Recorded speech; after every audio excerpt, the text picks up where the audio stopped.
I, 15 male, have lived with my current foster parents since I was 9 years old, but I've been in foster care since I was 6. I will call my foster parents Henry and Aaron. I got a new phone as an early Christmas present from my biological dad. It is an iPhone 16 Pro Max, which is the phone I wanted, so I'm very happy about it. My previous phone was an iPhone 11 and it was bought by Henry and Aaron. On my old phone, Henry and Aaron had set up loads of parental controls on it, so I couldn't download any apps without them approving it. I couldn't turn off share my location. I couldn't change my passcode. It would lock everything except their contacts at 8 p.m. every night until after school, and they had a time limit on YouTube, so I could only watch it for 30 minutes within the time where my phone was unlocked anyway, and I could only go on websites that they approved off. Like there was a list that I could go on, and I couldn't go on anything that they didn't manually add to that list. These all really annoyed me, but whenever I asked for them to be turned off, they told me that they bought the phone, and so these were the rules. Now I was given my new phone by my dad on Monday, and I haven't used it yet because they're telling me that I have to let them put the same restrictions on the new phone as they did my old phone. I said no, because that isn't fair. I should be allowed to use my phone as my dad says because he paid for it. I said to them that my dad paid for the phone, so it was his choice, and that he doesn't want me to have those restrictions on. But now they've changed and said it don't matter who bought the phone, even though that was their whole point before. Now they're saying that because I'm living with them I have to follow their rules, and the rule for having a phone in this house is that they put restrictions on it. I don't think that is fair at all, considering they didn't buy the phone. I don't see how they can do this. Before I got home from school on Monday, they took the phone out of the box my dad sent it in and set up all the restrictions, and now I'm trying to figure out a way to take them off. I am thinking about complaining to my social worker because it is not fair that they put these restrictions on my phone even though they didn't pay for it. ETA, I am not going to be on much longer because I'm almost out of my computer time. Thank you everyone for your advice. ETD2, it's 8 p.m. now, so I'm off. Thanks everyone for taking the time to talk with me. Commenter, who pays the cell phone bill? Oop, downvoted. There is no phone bill. My dad bought the phone edit. I don't know if people aren't understanding me. I have a SIM card that was bought from Tesco. It is a pay-as-you-go SIM. No one has ever added credit to it. There is no monthly bill. Commenter, sorry but you are wrong. You're hurting the people who raised you. If Biodad wanted to be in charge, he should have been the one to raise you. But he either couldn't or wouldn't, doesn't really matter. He should at the very least have more respect for your parents who stepped up. Biodad is being manipulative and showing a great deal of immaturity.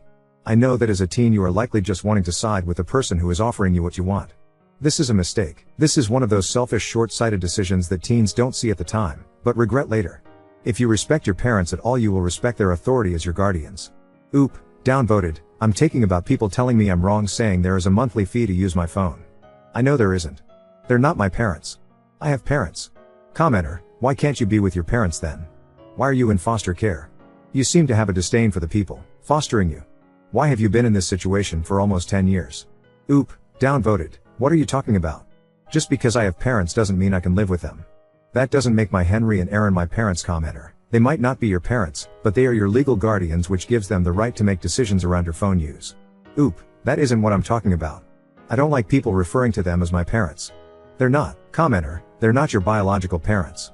They are your foster parents though, and quite frankly have been your parents longer than anyone else has. Oop, they are not my parents. That's the point of the post, not the point of this current conversation. This thread, that you are replying on, is simply me asking, do not call Henry and Aaron my parents. I don't like it. I am also not going to say your carers are in the wrong based on the information you've provided. I am coming from the position that I previously was a foster carer as well as a worker within the law enforcement system. Your biological father is making a power play here. You may not see it because generally speaking, kids in care tend to see even the worst parents as being on a pedestal. For whatever reason, you've been in foster care for the majority of your life. A good portion of that time has been under the roof of your current carers. Whilst I appreciate that at 15 you think you should be able to do what you want on your phone, you need to understand that your carers are most likely just looking out for your best interests. Your biological father, for lack of a better term, is throwing in a grenade. In my opinion, he may be doing this for a few reasons. 1. To prove to himself or your caseworker that he is a good parent because deep down he knows he isn't. 2. To drive a wedge between you and your carers in exactly the way it appears to have. 3.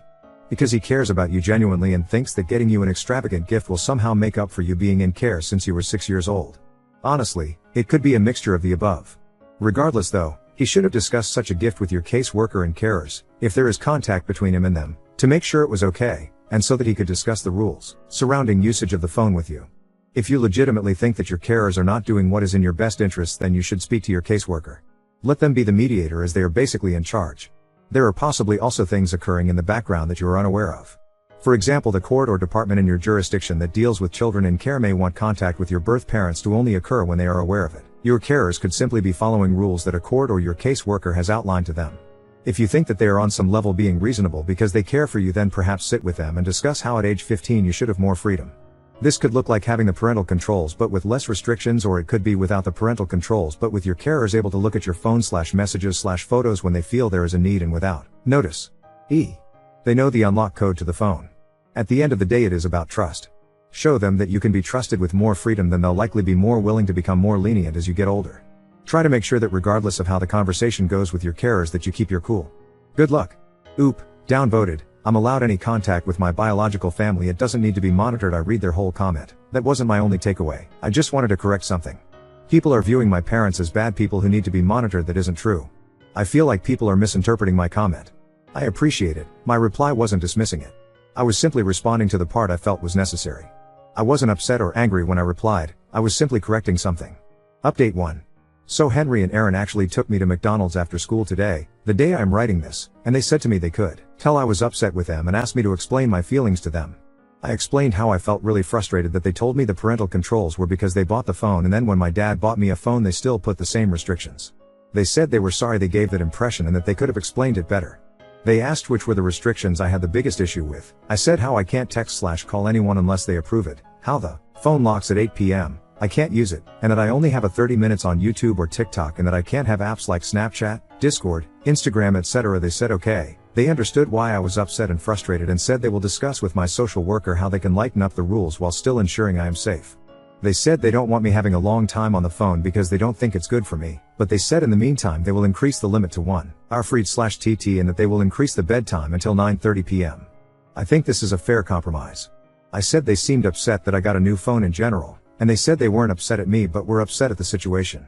I asked what they meant, and they said that it was something between them and my dad and I didn't need to worry about it. But I asked them to carry on, and I had to kind of persuade them to tell me. They had actually bought an iPhone 16 Pro Max for Christmas for me and had told my parents and my social worker that they had bought it and were going to give it me for Christmas. But my dad bought one before they could give me theirs, and they felt upset that their big present had been ruined. But they said that wasn't my fault, and they didn't mean to make me feel like they didn't care about what my dad got me. Honestly, that made me feel upset. I asked my dad why he bought me the phone if he knew that Henry and Aaron already did. He said he didn't want Henry and Aaron to have to give me something so expensive. But I said they had already bought it for me and he knew that. I said that was unfair and that he shouldn't have done that. He called me ungrateful. I asked him how he would have felt if it was the other way around, and he left me on read skeptical. I actually feel really upset for Henry and Aaron that my dad did that to them, and I actually feel guilty even though I didn't know they had already bought me one. I'm not sure what to do now. I could give my phone back to my dad and have Henry and Aaron's, but I'd if that's the right thing to do. Henry and Aaron said that it wasn't my fault and that it doesn't mean my dad is a bad person, which I know. But I do feel really angry at him. Commenter, your dad was in the wrong all the way around. What he did was selfish. He wanted your happiness and praise for doing this for you while he knew they had bought the phone for you. He stole the joy of the gift they were going to give you. There is no other way to look at it. Your dad acted very selfishly and it caused you trouble. He doesn't deserve the happiness and thanks you gave him, so you should return his phone and limit contact with him and tell him exactly why. He acted selfishly without regard for anyone else. That was immature for a parent. Update 2. I'm writing this from the school IT suite. I just wanted to share something. Firstly, it makes me really uncomfortable that people were sending me hate messages and sending death wishes to my dad. People were messaging me saying they wish he'd unalive himself or that Henry and Aaron should throw me out for being ungrateful to them. Sorry, but you people need help. It's not normal to treat people like that, and it's not normal to say things like that to people. People were accusing me of being blindly loyal to my dad, which simply isn't true. I've said so many times that my dad isn't a great person. That doesn't mean he's a sociopath or that he deserves to die. It's so crazy that I get downvoted for saying bruh calm down a bit please when I respond to people like that. Anyways, my dad is still ignoring me, which is making me really upset. I've sent him some messages just basically saying how's you? How was work? And stuff, and he's left me on read every day since last Thursday. So I've decided that I'm just going to leave it, and if he wants to talk with me again he can come to me. Henry and Aaron said they felt really bad because they said they shouldn't have told me about what my dad did. But I said I'm glad they did tell me. I decided that I would keep the phone my dad gave me and we'd return the phone that Henry and Aaron bought me, and we're going to use the money for a trip to Drayton Manor where we have the fast passes so we don't need to wait in any lines, and we're going to take my little brother also. He doesn't live with me and Henry and Aaron, which is going to be so much fun. I'm really excited for that. I just want to clarify some things. I am long-term matched with Henry and Aaron, which means I'm never going to be reunified with my biological parents, even if they became super parents with no flaws. I'm matched with Henry and Aaron, so I'm staying with them until I'm 18. This has been the case since I was 11-ish. There have never been plans for me to move back in with my parents because, to be honest, neither of them want me to. Sounds harsh, but it is true, and I like living with Henry and Aaron. Also, both my mom and my dad have children with other people now. We're still a family though. I just have a very big, very weird family. Now on to second story. Boyfriend accused me of not being serious about us after I refused his non-refundable Christmas visit to my potentially racist family. I, 19F, am from the United States and currently a second-year university student in the UK. My boyfriend, 23M, is British, recently finished his master's, and is now working. We've been dating for 10 months, and he's my first boyfriend. He's been nothing but understanding, kind, and supportive throughout our relationship. I've met his parents and siblings twice, and both times were wonderful. His mom even told him she thinks I'm the one. In late November, he asked if I'd like to spend Christmas with his family. He said everyone would love to have me there, and I thought it was sweet, but I declined. I've been feeling homesick and wanted to spend Christmas, a holiday that means a lot to me, with my family in South Dakota. When I told him, he seemed aloof for a few days. I went to his flat later to reassure him that I'd love to visit his family another time, but for me, Christmas is a family holiday. I now realize how that could have sounded dismissive. He looked hurt and asked, "Do you still love me? And aren't I your family?" I reassured him that I do love him, and things seemed fine after that. About a week later, he surprised me by showing me a flight he'd booked to South Dakota for Christmas. Flights to South Dakota are expensive, especially internationally, and while the gesture was touching, I thought it was impulsive and unwise. I told him it wasn't a good idea. For the first time, he got really upset, accusing me of not caring about him, not being serious about us, and thinking only of myself, all of which are untrue. I love him and value our relationship deeply. Knowing he was speaking out of hurt, I asked him to take a walk to cool off. When he returned, I explained that he means everything to me, but I wasn't ready for him to meet my family. To be honest, I'm nervous about how my family would react. I'm white, he's Arab, and my family in rural South Dakota is not exposed to diversity. They've made ignorant, racist comments in the past. While they'd likely be polite to his face, I fear they might say something offensive or jokingly inappropriate. They also assume Arab equals Muslim, even though he's Christian. This ignorance embarrasses me, and I don't want to put him in a situation where he might be hurt. I didn't tell him any of this, though. Instead, I said I felt it was too soon to bring someone home, as in my family, that's often a precursor to engagement, which is true. He asked if he wasn't good enough, and I reassured him that he's perfect. He then mentioned that the tickets were non-refundable. I started crying, apologizing for wasting his money and saying how much I wanted him there, just not right now. He asked me to leave and said he needed space. I flew back home nearly a week ago, and since then, we've only had brief phone conversations. He still texts me "I love you" and "good night," but he's clearly distant and hurt. I don't know if there's anything I can do to fix this or reassure him. So, Ida? Update 1. Yesterday, I decided to call him and try to fix things, since what I did was so wrong. I explained my family's issues with racism, he's Jordanian and I'm white, and how I was wanting to protect him and trying to handle my family's problems before he gets introduced. I acknowledged that I should have told him, and handled it poorly, but would be honest with him from now on. I also told him that I had a conversation with my family about my relationship, and told them any racist behavior from their end would be completely unacceptable. Initially, he was understanding of my situation. He said my family didn't change the way he felt or viewed me, he was glad I was honest, and he apologized for his reactions earlier. After a while, he said that after what happened, we should lay some ground rules for each person in our relationship. I thought it was going to be things like honesty, trust, consideration, etc. Instead, he literally gave me things I must do in order for this relationship to be successful. Firstly, he told me I couldn't make decisions about things without him first.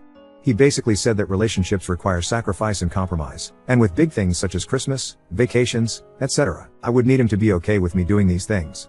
He said it was childish of me to be in the habit of doing whatever I want. Secondly, he told me I should distance myself from my family. I actually understand his reasoning here, considering how some of them are racist and not great people. I told him it was complicated, because I still love them despite this, which might make me just as bad. Not sure, I can still see where he was coming from, so I told him that if they ever made a racist comment about anyone in front of me, I would try to educate, and if that didn't work, I would distance myself. He then said I was playing middleman, and that was unfair to him. He said in a few years when we get married, I would have to make the choice. He finally told me he wants my location on at all times, and wants me to go low contact with my male friends, most of which are gay anyways. I told him a lot of these rules seemed over the top, and in the most patronizing tone. He said you've never been in a relationship before and I'm older than you, so you should listen. The moment he said that I thought it didn't sound like him at all. Most of the time he is the most easygoing and relaxed person, so I couldn't believe it. I told him I didn't appreciate being talked to like a child, and if he wanted to be someone's father, then he should look for another person. He said that while he still forgave me for what I did earlier, my behavior was a testament to how immature I am. He then said we would continue this conversation another time and hung up, before we could even say goodbye. I feel like I partially caused this shift in his behavior by inadvertently making him insecure because of my refusal to let him come. Before this, he was honestly the last person I would ever consider getting insecure. He is very good looking, has a good career, and has always been confident, so I would never think he would act this way. It breaks my heart to know that I caused his actions, and want to know how I can convince him to let go of the rules so things can go back to the way they were? Or Ida for declining to follow the rules, and should I just follow them? Edit, I've been in this relationship for 10 months and really do love him. I told my friends the things he said and they've reiterated the points made here, but I guess it's hard for me to wrap my head around how he could go from such a good guy to this. I'm not sure what I'm going to do yet, but please be mindful that it's a lot more difficult for me to look at this objectively. Second edit, I appreciate everyone's comments and support. I have read every single comment and have thought about my relationship all afternoon. I cried when I realized I must end things. I will be calling/texting him tomorrow morning and breaking up. Update 2. I received great advice from a lot of people and it immensely helped me trying to evaluate our relationship. I texted my friends about the situation, and they also agreed he sounded overbearing. About an hour ago, I ended things for good. I texted him yesterday afternoon that I thought we should have a serious discussion about our relationship. He said we should wait until we have both cooled off from our conversations earlier, so I suggested tomorrow. He sent me his usual good night and I love you texts, which kinda broke me. His horrible behavior didn't erase 10 months of love that I feel for him, and it almost felt like betraying him saying the same things back when I knew what I was going to do in the morning. Here's kinda a summarized version of the call. It was over an hour, so I condensed it as much as I could and I tried to write it as quickly as the call ended so I wouldn't forget. Anyways, when I called him, he seemed very normal and calm. We talked for 10 minutes just about how things were going and stuff. Then I basically told him that I didn't want to do this, but I thought it would be best if we broke up. I said that we probably expected different things from our partners, and I couldn't do what he wanted from me. After I said that, he sat in silence for like a minute. I thought the call had dropped, but then he said he was processing what I said. He asked me if this was revenge for what he said 2 days ago, and I said no, just a realization of incompatibility.